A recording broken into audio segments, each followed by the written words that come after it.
Okay, so I've done a little bit more here, and I want to just talk you through a couple things. So you'll notice that since last time I've added some phrasing to her pants, and then a little bit more here with the jacket. So I'm kind of working on this phrase, you either follow or you lead. So I just wanted to point out how I'm trying to look at different areas of the jacket, the folds, the curves, the contours, to try to get those all to line up and match. So I'm making lots of use of the warp tool and distortion tool. Let me get in here and see if we can zoom in a little bit for you. So you can see then that, I'm working to try to bring that T right along this edge. Again, looking at coming down to the edges. I am being mindful to leave a little space between my phrases so they don't just all merge together. So for instance, down here between on and alligators.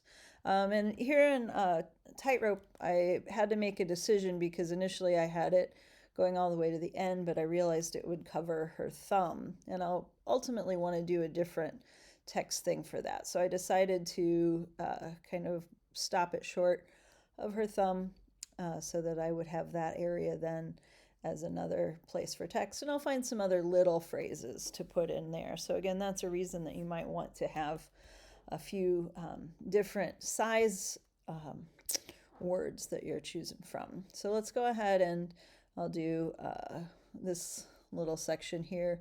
You either follow or you lead. So I'll use my type tool and I'll break it down into or you, and then lead is like an emphasis word. So I'm gonna make that the bigger one. So again, for each text layer, start by rasterizing it.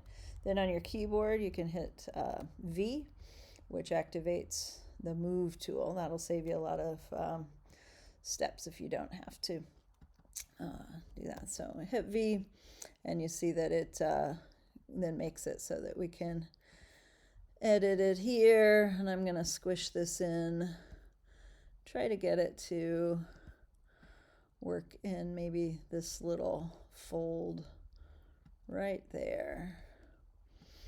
Again, thinking about the way that the text is flowing and the way that you read things. So I want this to read as a unit. So I'm thinking about keeping it going in the same direction, not turning it upside down all of a sudden. So let's start with a little distortion on this. I can maybe make that a little bigger on the end. And let's get that in there like so. That's looking pretty good. Again, trying to think about like what kind of space I'm going to need for my word lead, and I'm kind of saving this spot for it there. I'm going to go ahead and just apply that. I can always come back and distort it a little bit more later. So if I decide that I need to move it around now that I have lead typed in. So rasterize, V, and let's see if we can't kind of get this sized in here. And you can see that when I squish it down to that degree, it is a little too small. So I think again this would be a good one for some starting with some distorting, and then perhaps a little warping as well.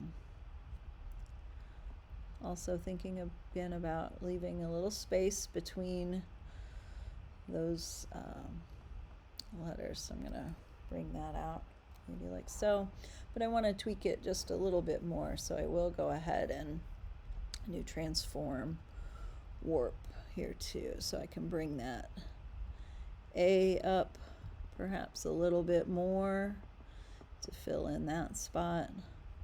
I'm going to bring this D over so that there's some space between the or and that letter D. See what we can do here. That's looking pretty good, but that D's a little close in still. I might tackle some of this with the liquefy tool, since when I pull on to try to get this A, it's also pulling that E a little bit too much for me, for my taste there. So let's go ahead and bring that D up and down just a little bit more. So that's doing pretty well. So I'll finish this up by filter, liquefy, and again I'll use my hand tool to get to the spot I want. Maybe zoom in so I can really see what I'm doing. And let's bump that L in just a little bit and maybe bring it out there. Does that look good? And bring this E down just a bit. Now you'll notice that it's not affecting the F because, again, I'm selected this layer. I've highlighted it, so that's the layer that I'm working on.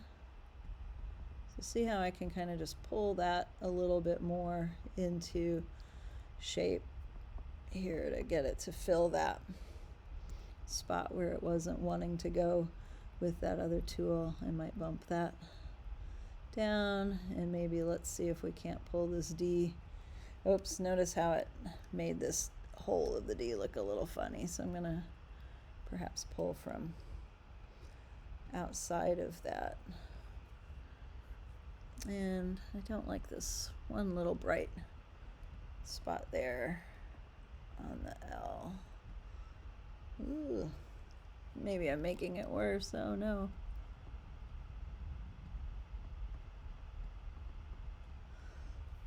Okay, that looks pretty good. All right, so I hope that that helps you get a sense of how to lay in your text and see this start to come to life.